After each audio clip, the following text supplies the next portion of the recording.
Hi everybody, Daniel here, back with another edition of Foods to Become Friends With, and today the topic is going to be spices. And I hope if it's not clear already that this series of videos and this series of introductions to different foods, they can be really seen as going all together.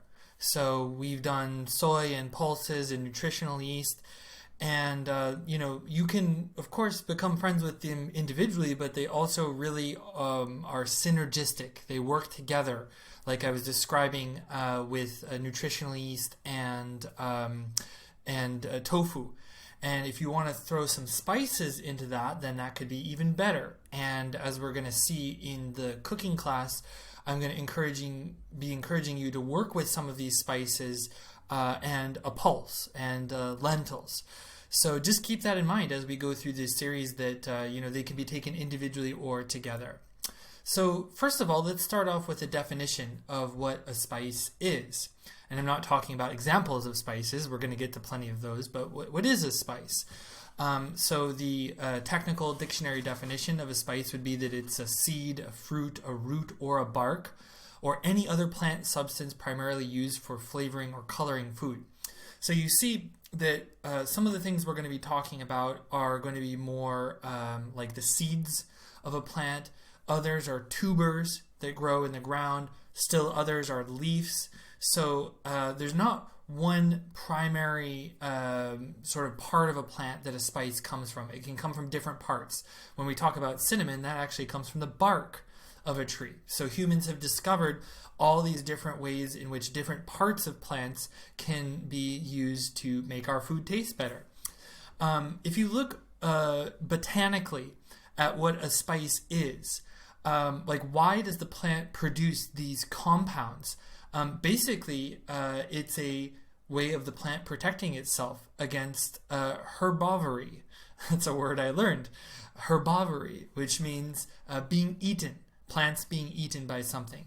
So out in the wild, one of a plant's main predators would be insects or sometimes larger animals. And so if a plant can produce a compound that causes irritation or discomfort in the animal that eats it, then those animals will be less inclined to eat it.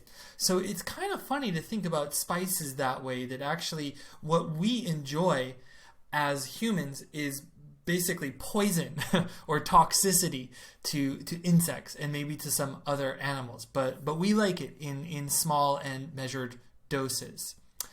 I can't resist throwing a little something about the role of spices in history here, because I think it's tremendously fascinating, and I actually have training as a historian. I have a master's in history, so I like to think about things historically. And if I were to ask you the question, why are you here in Montreal today? Living in the civilization that Europeans have mainly built here. One of the root reasons for your presence here is actually spices. And you may be familiar with one of the motives that Europeans had in exploring across oceans and finding the Americas. And you may have learned that one thing that Columbus and all of his conquistador companions were after were spices.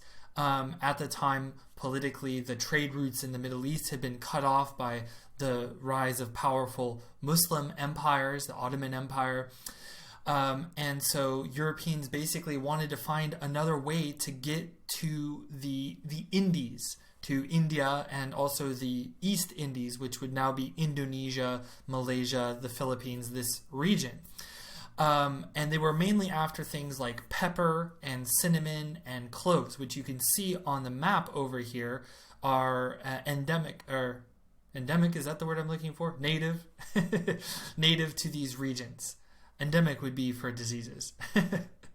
So in any case, Europeans went westward to try to find a new way to the east, and we still have the word Indian for that refers to native peoples, because you've heard the story of how they thought that they were finding India here. But the main driver for those voyages was to find a better, more lucrative route to the spice trade. Also, if you look at this chart here about where spices come from, you'll notice the chili pepper is native to Mexico. And a lot of cuisine in the world today that we would normally identify very strongly with a particular culture actually is a result of blending foods that came from the Americas into old world foods. So before the chili pepper came back to Europe and then consequently Asia, you would have cuisines like Indian cuisine or Thai cuisine, which nowadays is practically synonymous with spicy food. These cuisines simply didn't have that ingredient before. And there are many other examples of foods that came over in the Columbian exchange. Tomatoes was one of them as well. Tomatoes was native to the Americas. I mean, can you imagine Italian cuisine without tomatoes? Or can you imagine a German cuisine without potatoes, which another crop that came? But in any case, I could go on about this, but we're in a food ethics class, not a history class. But check this out. Dig into it more if that interests you. So throughout history, up until recent times, spices were very expensive because they were rare and they were often transported over long distances. And so for people in Europe, if you had access to something like pepper, that would be a status symbol. If you had this in your house, you would be basically showing other people how rich you were, that you could afford something. And what is interesting is that the actual nutritional value in terms of calories and protein and stuff like that for spices is very limited. We're going to look that there's a lot of health benefits to them, but as a nutritional source, as something that's going to fill you up or get your body an essential nutrient that you need, most spices simply don't have that. And so the main interest that humans have towards spices is in the flavor that they can produce. So let's not forget how important it is to actually enjoy our food, and that should remind us that food is not just about getting what your body needs nutritionally, but it's about the experience of consuming it as well. Okay, so I want to go through a couple examples of spices that I think are key for, as I say, any aspiring cook. So these are the sorts of things that I think really are kind of the basis of any kitchen. And I understand that if you don't have any of these in your kitchen, going out and getting all of them at the same time can be a bit of an investment. It may cost you upwards of $20 or $30, and it can seem like a lot. But keep in mind that you're probably going to only be using a little bit at a time. And so that $20 or $30 that you might put into getting these spices, you may only have to do that once every 6 months or something like that. So if you think of it as spread out over time, the actual cost per serving is fairly low. We've come a long way from the days when these spices were really rare, and they're fairly abundant nowadays.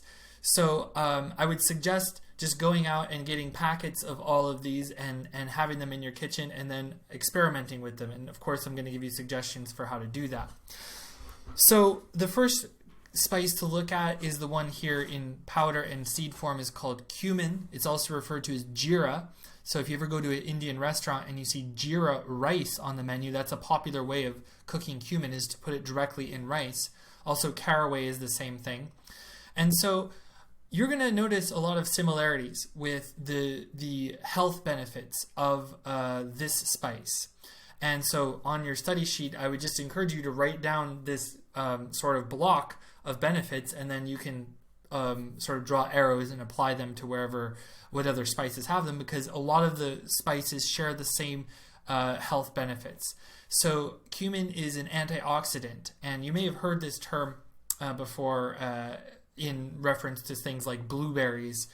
And I'm not fully certain of the science behind this. In terms of, I don't understand the science myself, but I can link you to studies and other medical journals that talk about this in more detail if you're really understanding why is oxidation or oxidative damage a bad thing. All I can say is that it's believed to be one of the mechanisms behind aging and many diseases. So that's why a lot of nutritional coaches will have us prioritize antioxidants in our diet, because these are the things that can stop, or in some cases reverse, the aging of the body. So cumin along with many of the others that we're going to look at, are antioxidants. Specifically with cumin too, it can help control blood sugar, which may be interesting to you if you have diabetes or you have diabetes in the family. It promotes digestion, which a lot of the other spices do, and it can help with weight loss. The next one is coriander. So coriander also has antioxidants, and coriander is also known to be an anti-inflammatory. And again, for the actual mechanism of how this works in the body, I'm not fully sure myself, but scientists, people who do understand this, they now believe that chronic and low-level inflammation plays a role in almost every chronic Western disease. So heart disease, cancer, metabolic syndromes, Alzheimer's, and various other degenerative conditions. So when you see that something is anti-inflammatory, as many of these are, then they provide protection against all of these diseases. So it's not just one disease that you're being protected against when you eat antioxidants or anti-inflammatories, but it's the whole gamut of really a lot of the things that people suffer from and that are chronic diseases in Western diet. So coriander can be found in a seed or a powder, and it improves digestion, and it also lowers blood sugar. So that's something that we're going to see a lot as well. Then we have fennel seed, and by the way, these are all the seeds, the cumin, coriander, and fennel. You can get the actual plant. You can get fennel plant. You can get coriander in leaves too. There are other ways that you can get this, but I'm talking about here just the seed, because these are the ones that are usually easiest to cook for. Although with coriander, many people will add coriander on top of a dish as a garnish. So fennel seed, again, fennel is especially well known to improve your digestion and to reduce gas. So if you ever go to an Indian restaurant, usually at the cash register, you'll see a little sort of tin of seeds that are there. Sometimes they have sugar on them, and you're invited to kind of take one and eat one after the meal. It kind of cleanses the palate, but it's also very, very good for your digestion. So if you have gas problems or you have chronic indigestion, then even eating a spoonful of fennel seeds after your meal can really help, or better yet, putting it in your meal so that you can have the flavor diffuse. It's also an appetite suppressant, which may be of interest to you if for whatever reason you're trying to reduce your caloric intake. A lot of people will take fennel seeds and put it in with water and maybe add some lemon or something like that and sip on that throughout the day, and it helps to control your appetite. And so, like the others, it's rich in antioxidants and it's an anti-inflammatory. Now, the three seeds that I've shown you so far, cumin, coriander, and fennel, I really use these as a trinity. I usually cook with all of them together. I put, a small tablespoon, a teaspoon of each into a meal that I'm starting. And I have kind of a template of the way that I cook. And in your cooking class, when you cook the lentil dish, I'm kind of inviting you to try this out. So basically, if you take these seeds and you take some oil and some onions, maybe some garlic, maybe some ginger, and you kind of cook everything all together for about 5 to 10 minutes at first, then you can build on that in an infinite number of directions. You can put lentils on it and then add water like I was suggesting, and vegetables for the cooking class, or you can use it as a base for quinoa, or cooking with chickpeas and other pulses, or even with rice. You can throw rice directly in there and cook that all together, and it really adds a lot of flavor to your rice.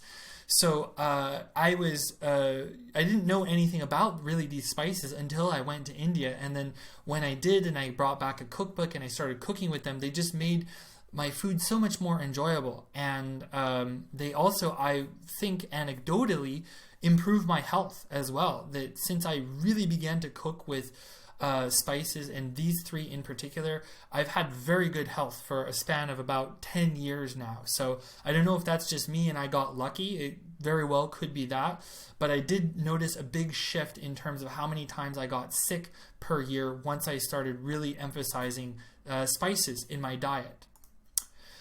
Turmeric is also another, it's golden in more ways than one. You can see that turmeric is a root there, and it gets ground up into a powder. And again, we have the same list here. it's been used as a treatment for arthritis and even for depression. So if you're someone who is prone to depressive episodes, then you may consider looking into some of the medical evidence for turmeric as a treatment. And some people even take turmeric in pill form. Like it's the powder is packaged into pills that then they take as a supplement, because the taste of turmeric is actually a bit bitter.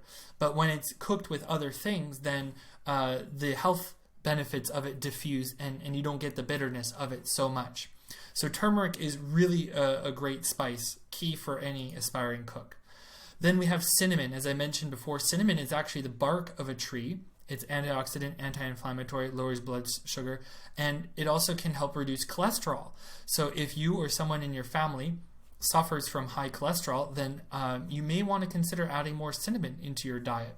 And just as a side note, cholesterol is only found in animal foods. There's no cholesterol in plant-based products. So if somebody in your family has high cholesterol, then usually one of the reasons for that is their diet. There are also a lot of other genetic factors that play in there. But of the things that we have control of, if your body has too much cholesterol in it, then one of the main ways that you can reduce that is by stopping to eat animal products.